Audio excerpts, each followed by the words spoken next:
Hi, we're going to talk now about renter contracts and renter bills. In order to talk about these ones, we need to go inside the property. So here we are on the main screen in the owner info center. We're going to choose one property, Fantasy Town. Now notice, to write a contract first, you need to have the following information inside. The units, to identify the units, and the renters. Without renters and units, any of the two, either of the two, you cannot write a contract. So let's write the first contract.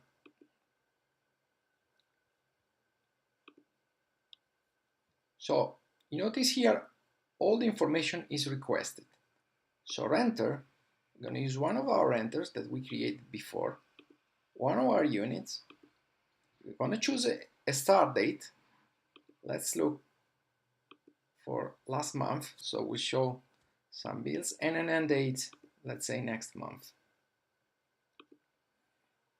The billing frequency, we're going to adopt a monthly billing frequency.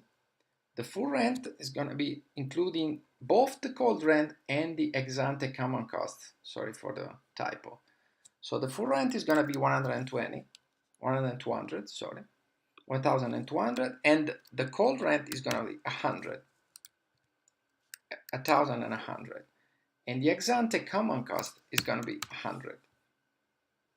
We're going to have a security deposit bill of 2,000, and the number of residents, being an apartment, is going to be 1, and being lonely in the Forzaro Nero. Otherwise, you could have, if it was, for example, a garage, you could put a 0. Doesn't matter. This is just relevant for the computation of the common cost split between renters and residents. So let's write it.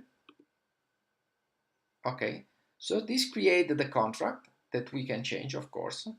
We can sort by the contract. I just wanted to point out why contracts and bills go together, because by the creation of this, we created also some regular bills.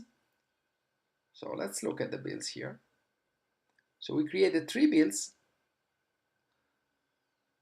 one bill for security deposit, and 2 bills for gross lease. So the one bill was 2,000, you remember, the security deposit. Then the regular gross lease are these ones. And we can look at from here. We created the recurring bills, and we created 2 recurring bills, sorry, and we created 1 extra bill. Okay? What, in fact, the creation of contract does, it creates both the recurring bills and the extra bill. Now, if we go back to our renter contract, we could cancel, and it would cancel all the bills.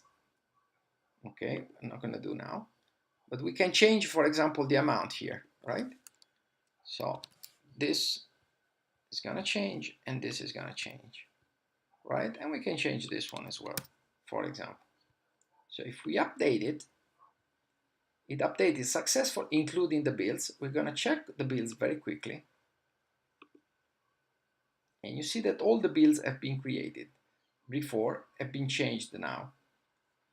And then you can see splitted the recurring here with the cold rent and the ex ante common cost bills, and the extra here. Okay, so let me finish this chapter by looking at the other thing that you can do when you open the renter's bills. So the renter's contracts, you can do the 3 things that we mentioned: creation, update, and then you can delete. And if you delete, you would check that this gets deleted. I'll do that later. But when you go on the bills, you saw that for now all the bills cannot be changed, and we can add some bills. What type of bills? Not these ones, but we can add some extra bills like discounts, extra computation, so one-off bills. So let's add one. Let's see, there's renter here, which is the one that has this apartment here. Let's put the rational values or previous debt. The previous debt would be when you upload a building that has already some previous history, for example. Let's put one date here that it should give the money.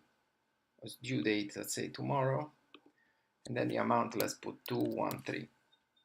Okay, so here we got your bill, and this is a special bill.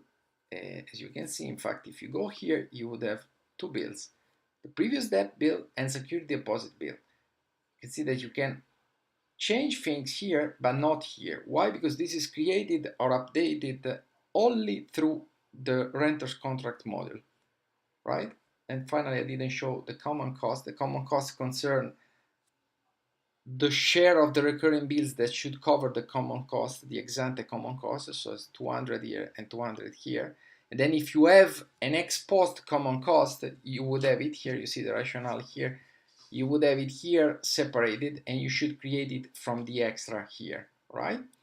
Okay, and then the last thing I want to show about the renter contracts is that if I, for a reason, delete this, all the recurring bills tied to this, so here are deleted as well. And if you go to the renter bills, you see that the only bills that survived is the one where we put the extra bill for the previous debt, right? All the other bills are gone, right? So we're gonna cancel this, and we're done for this section. Thank you.